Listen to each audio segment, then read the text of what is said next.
Most civilizations collapse, some last centuries, a few survive half a millennium. Ancient Egypt lasted 3,000 years. 3,000 years. Empires rose and fell around it, kingdoms burned, dynasties vanished, Egypt endured. The question isn't why Egypt was powerful. The real question is, why didn't it fall? To understand Egypt's survival, you have to forget the pyramids, forget the gold masks, forget the mythology, because Egypt's secret wasn't mystery, it was stability. And honestly, stability is far more dangerous than spectacle. Egypt began not with conquest, but with geography. The Nile River. Every year, like clockwork, it flooded. Not too much, not too little, just enough. It left behind rich black soil across the desert valley. Outside the Nile, death, desert on both sides. To the north, the Mediterranean Sea. To the east and west, barren wasteland. To the south, cataracts that blocked invasion. Egypt didn't need walls, nature built them. While Mesopotamia was constantly invaded from every direction, Egypt was protected. But geography alone doesn't create a 3,000-year civilization. Here's where it gets interesting. Egypt didn't just have natural defense, it had predictable abundance. The Nile's flooding created reliable food production. Reliable food creates surplus. Surplus creates specialization. Specialization creates civilization. Because Egypt rarely faced famine in its early periods, it avoided the political chaos that destroys young states. It didn't have to constantly rebuild. It could focus on continuity, and continuity became Egypt's greatest weapon. Most civilizations change quickly. Egypt resisted change. For centuries, art looked the same. Religion remained structured. Pharaohs ruled as divine intermediaries. The system didn't need reinvention. It needed repetition. But here's what most people misunderstand. Egypt wasn't stagnant. It adapted quietly. When invaders arrived, Egypt absorbed them. Hyksos introduced chariots. Egypt adopted them. Foreign trade expanded. Egypt embraced it. Even when conquered by Nubians, Persians, Greeks, Egypt's cultural identity survived. Because Egypt wasn't just a state, it was a belief system. And that belief centered around one idea: Ma'at, order, balance, cosmic stability. The pharaoh wasn't just a king, he was the guardian of balance between chaos and order, and that belief shaped everything. War wasn't just expansion, it was restoring harmony. Law wasn't just governance, it was divine maintenance. So long as the Nile flowed and Ma'at was upheld, Egypt believed the world would continue, and belief is powerful. But belief alone doesn't prevent collapse. So what nearly destroyed Egypt? Twice in its history, Egypt fractured. The Old Kingdom fell. Later, the Middle Kingdom collapsed. Internal corruption, weak rulers, economic strain. But here's the twist. Each time Egypt collapsed, it rebuilt stronger. Why? Because collapse didn't erase identity. It reset it.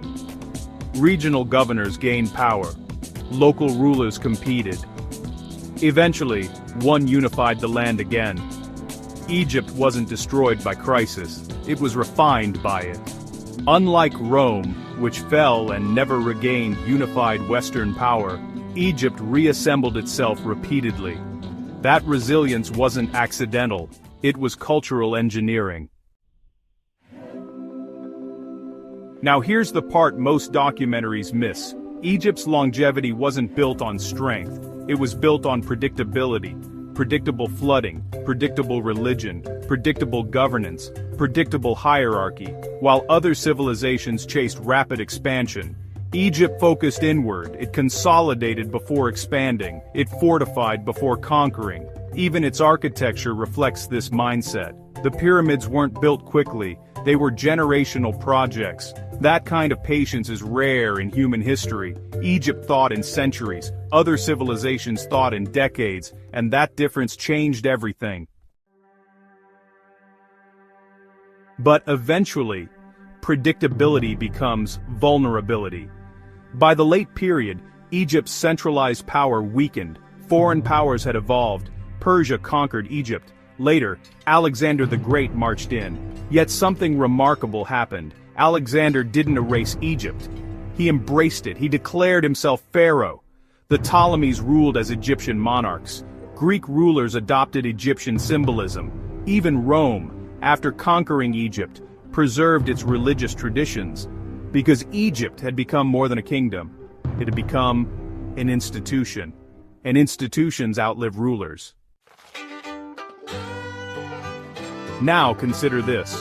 When Rome fell, Western Europe fragmented. When Mesopotamia declined, it disappeared into layers of conquest. But Egypt, even after foreign domination, its identity persisted. Its writing influenced alphabets. Its architecture influenced empires.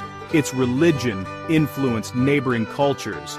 Even today, thousands of years later, we still know its kings by name.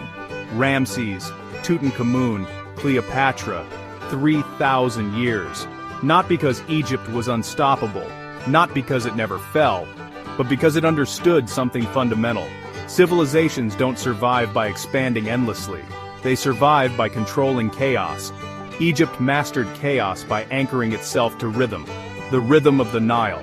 The rhythm of religion. The rhythm of tradition. And here's the final twist. Egypt did fall. Eventually. Under Roman rule, then Byzantine rule, then Arab conquest. Its ancient religion faded. Its hieroglyphs were forgotten. Temples buried by sand. But Egypt didn't vanish in fire or destruction. It faded slowly, peacefully, because its core strength had always been adaptation through absorption. It didn't fight every conqueror. It outlived them culturally, and that may be the greatest form of survival.